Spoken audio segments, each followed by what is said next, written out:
นั่นมันปุ้งกว้าง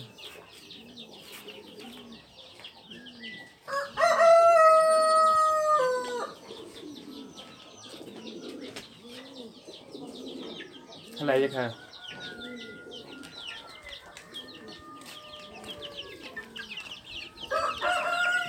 ใช่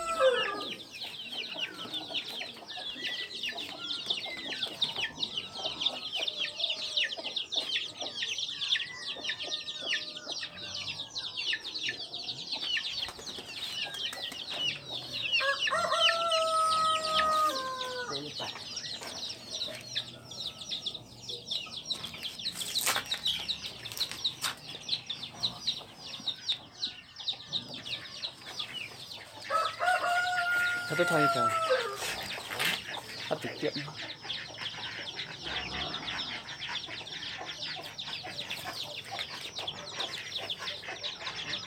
เฮ้ยอย่าโต้กัน5 ชามมาซะจับ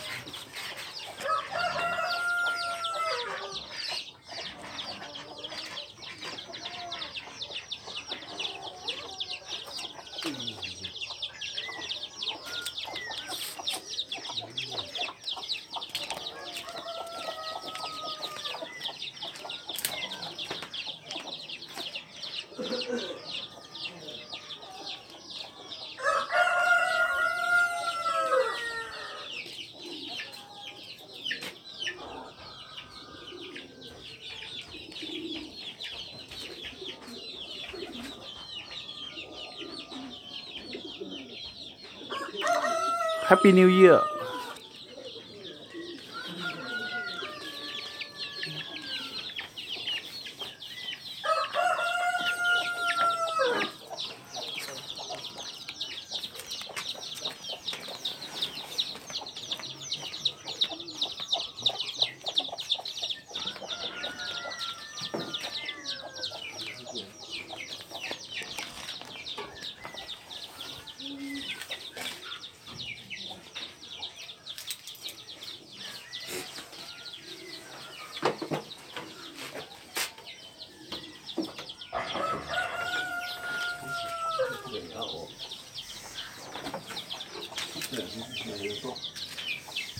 เ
Xin chào anh Tùng nhá.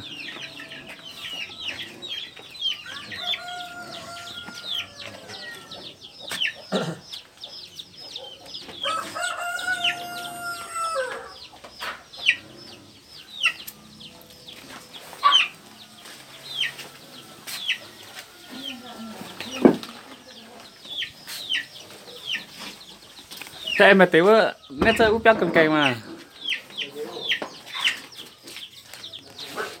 Em mà gì toài quá.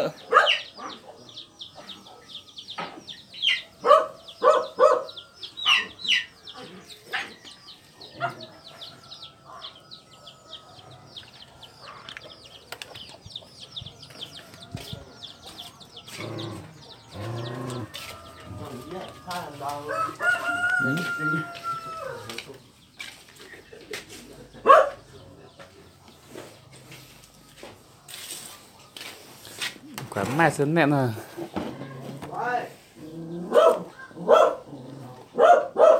Đúng không? Đây là cái này của tuần phải không?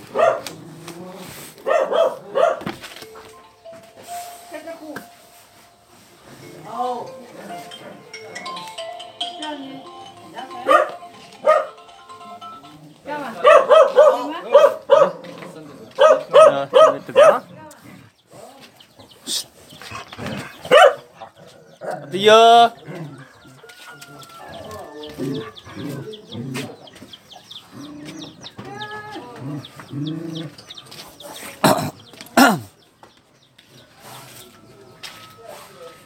đi chẳng quán tái chun san mình xôi xỉu chiên chiêu ý.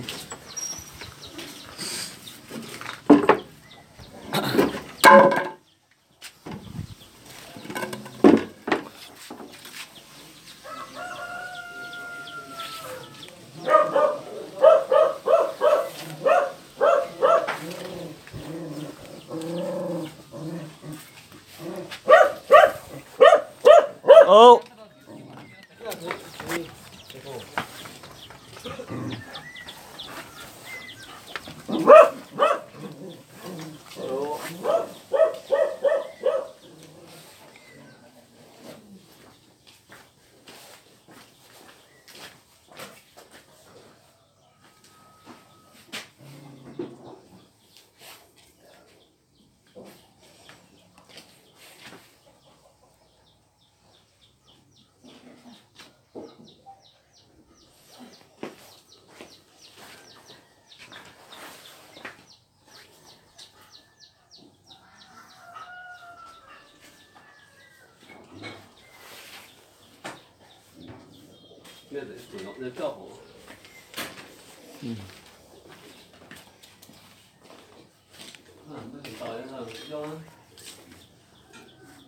mày là bị không?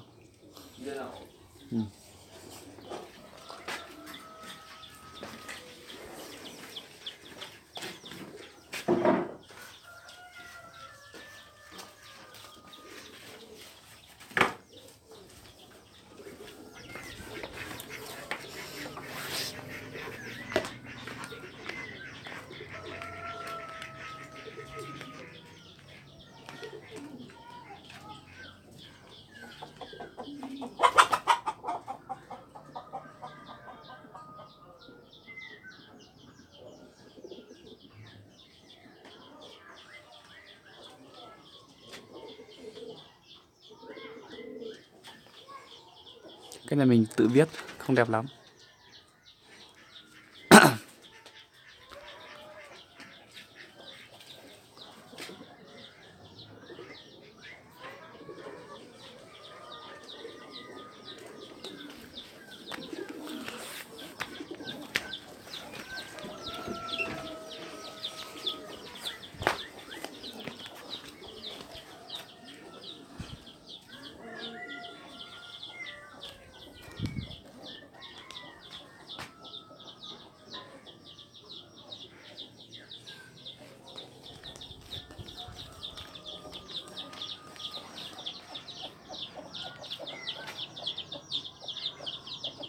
Xin chào bạn Thắng nhá.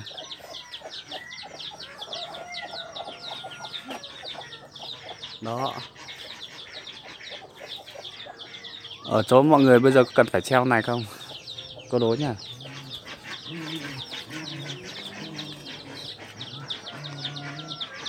Đó. Hôm nay mới có thời gian treo. Vừa treo xong, vừa dán xong câu đối. Đối Tết. Có anh em nào biết đọc không? Đọc hộ mình cái này cái. Đó, câu gì đây?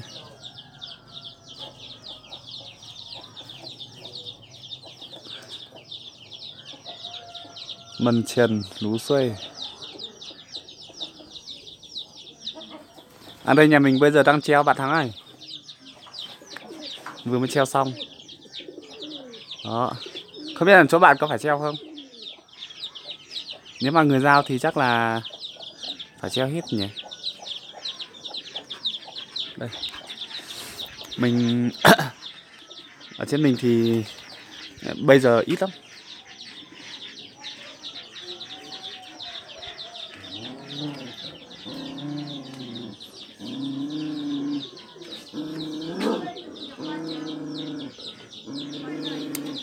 À, tí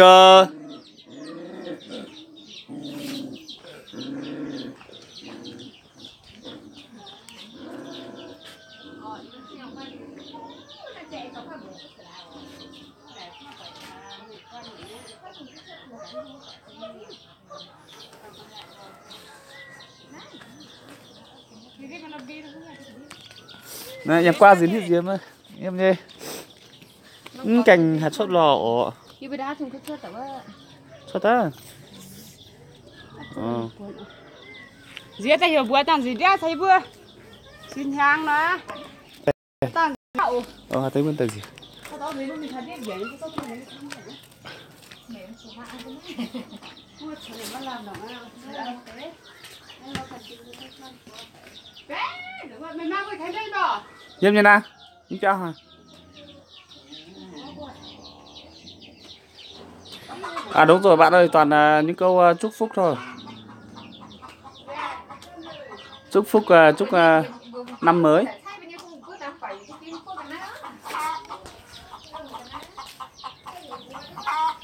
Đây là gọi là chúc năm mới. Đó đây. Giả dụ như câu này này.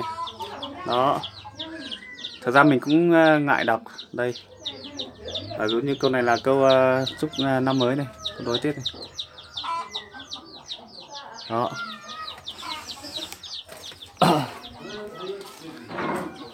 Đây. Câu này nữa này. Câu này cũng là câu đối chúc năm mới. Đó.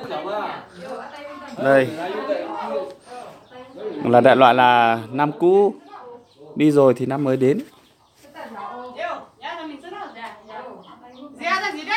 Ở đây bữa tay gì rồi?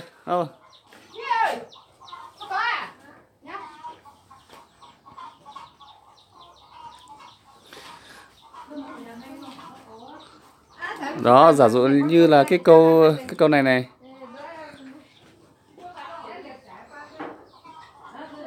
Câu này là ngụ ý của nó là năm cũ đi rồi thì năm mới đến. Đó. Bốn biển, đây là tứ hải đấy. Long phơi, bốn biển rồng bay đến. Cánh xuân. Đó. Đại loại là ý là như thế nhá. Còn xa hơn nữa thì em cũng không rõ. Đó. Đây là câu đối Tết của dân tộc Dao.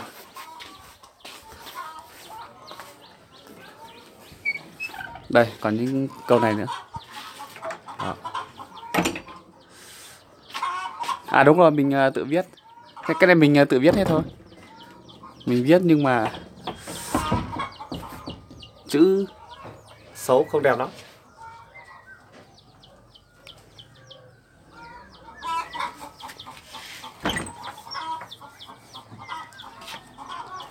Mình tự viết nên là nó không đẹp lắm, không bằng các ông đồ. Ôi bạn à, để bạn chê cười rồi.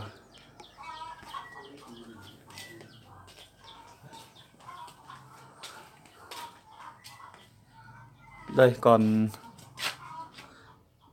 đây là mấy cái câu đối ở bàn thờ này. Đó. Đây.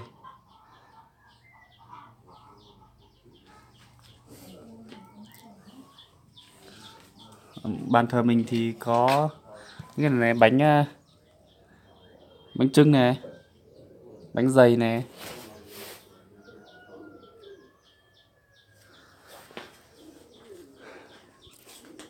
Rồi thôi em đi làm việc rồi nhé. Chào các bác, chúc các bác năm mới sức khỏe dồi dào, hạnh phúc an khang. Xin trân trọng cảm ơn tất cả mọi người. Chúc mọi người có một cái năm mới sức khỏe dồi dào nhá. Hạnh phúc an khang như ý vạn sự nhá.